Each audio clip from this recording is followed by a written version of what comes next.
to what extent do you think China is watching the Ukraine situation and saying, eventually military strength is what matters, especially over a topic that is so close to the Chinese heart, over Taiwan?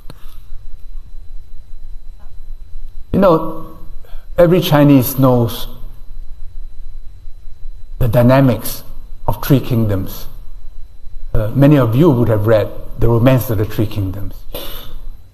And if for the US the main challenge is China, then the US should move close to Russia and combine with Russia against China.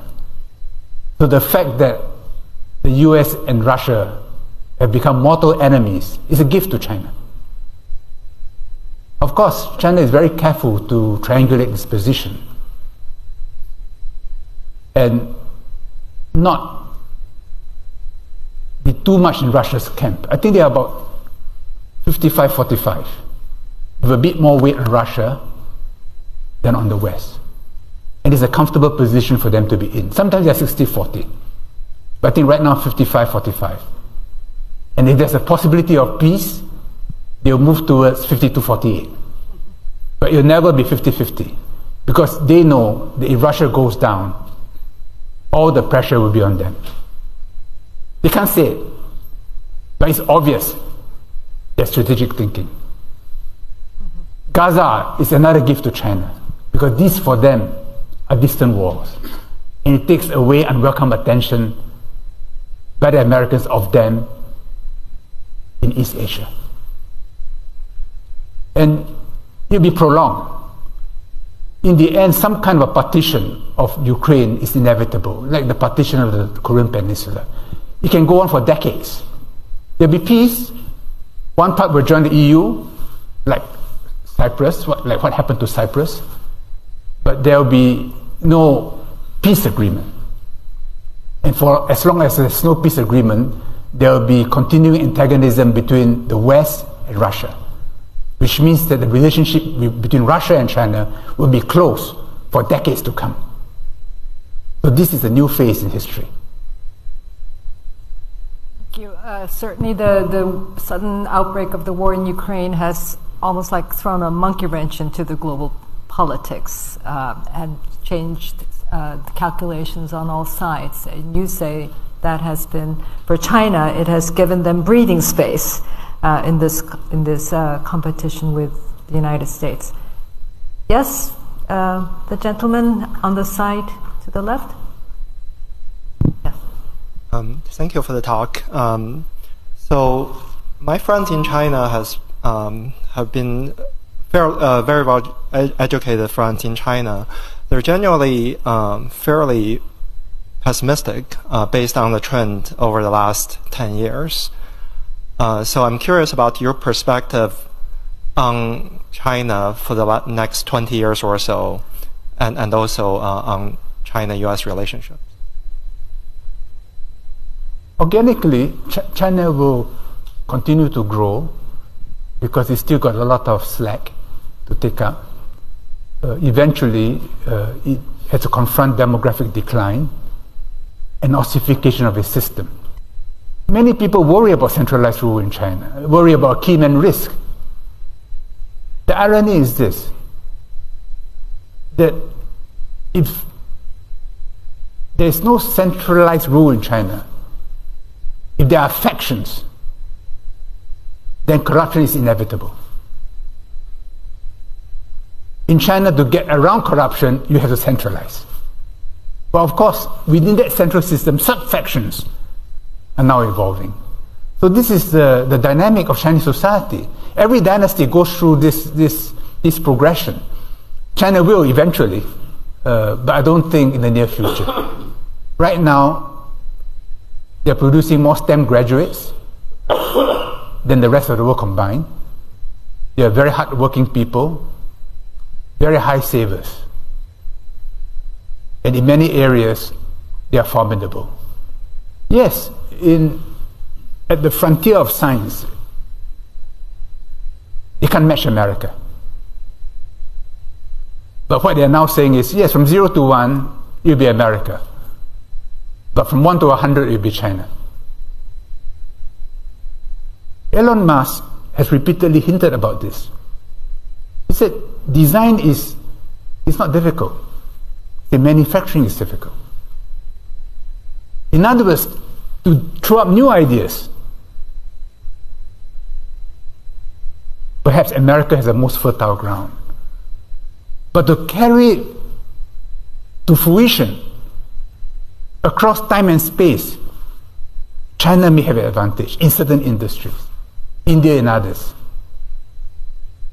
So yes, I know right now there's pessimism in China because of the pricking of the real estate bubble, youth unemployment, a sense that the bureaucracy has become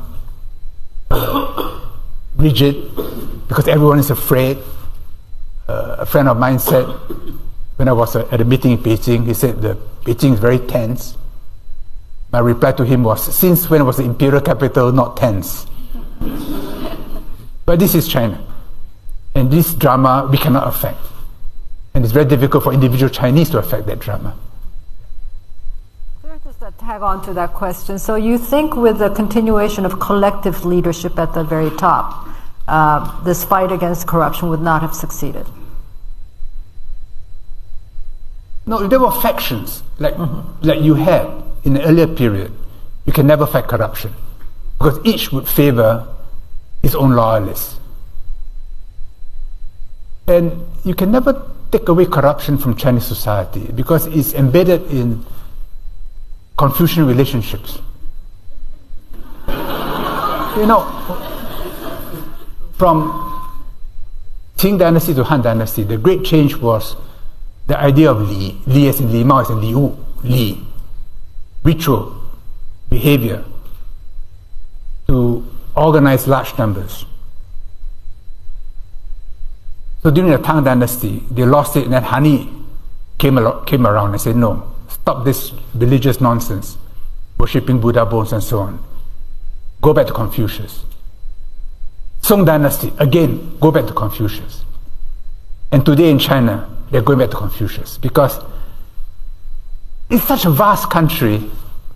The idea that you have a constitutional republic where the emperor can be questioned, can be litigated. You cannot run Chinese society like that. Just as you cannot run Western society like China. So when the Chinese people say, look at the West today, look at their parliaments, they are abusing one another, how can it work? I think this is a long tradition going back to the days of the Roman Republic, of Cicero, Catiline. This has always been the West. The British Parliament. Why do they have a sergeant at arms? Why is it before you pass a bill, the doors are locked, bolted? Because sometime in the past, people broke in as votes were taken to influence the vote. The sergeant at arms carried today a ceremonial mace. He was once a weapon to bludgeon you if you interfere in proceedings. So you know, each of us is a prisoner of our own history. You can't change Islamic society and say, look, depart from the Quran. You will fail. The West will be the West and the East will be the East. Will they meet? Yes, they will meet. And in some ways they meet in America. As a meta system, which was the original liberal idea. But today the liberal idea has become doctrinaire, has become ideological. But if we can recover that liberal idea of accepting differences and finding commonalities in our differences, then we will have a working meta system which can bring hope to the world. A working meta system.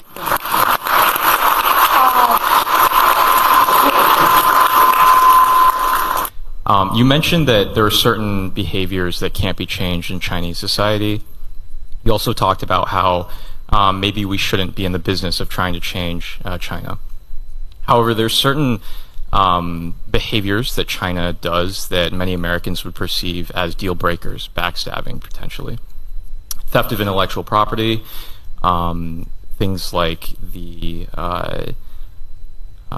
unequal desire to like hack us and embed future solutions that may destroy our infrastructure. So if you were America, how would you approach these behaviors? Would you try to change them, or would you try to somehow like maneuver around them? Thank you. Intellectual property is a problem which resolves itself because China has become a major producer of intellectual property in the world. And it's become in China's interest to protect intellectual property. And it's improved a lot from previous years. At the beginning, of course, they will copy, they will make do, which all developing countries do. It was not surprising. I remember when I was Minister for Information and the Arts, and Disney figures were being parroted in China. When I visited Disney, I said, look, well, they're building your future market. And indeed it did, because now Disney is able to exact full royalties because of intellectual property protection in China itself. So it's improved a lot. It's improved a lot.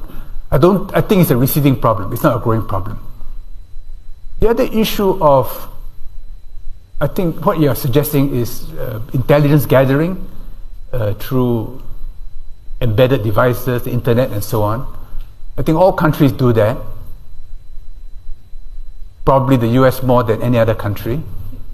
It's a spy versus spy game. I mean, in a small way, when I was in the Singapore Armed Forces, I had some understanding of this game. It will never go away for as long as we have nation states. It can be managed. It should never get out of hand. If we allow in any country for intelligence to drive policy, you have a problem. You take, say, 5G. The US took a position to kill Huawei. In the latest Economist, they wrote a long piece on Huawei, how the US has failed to kill Huawei, and has in fact made it stronger. Well,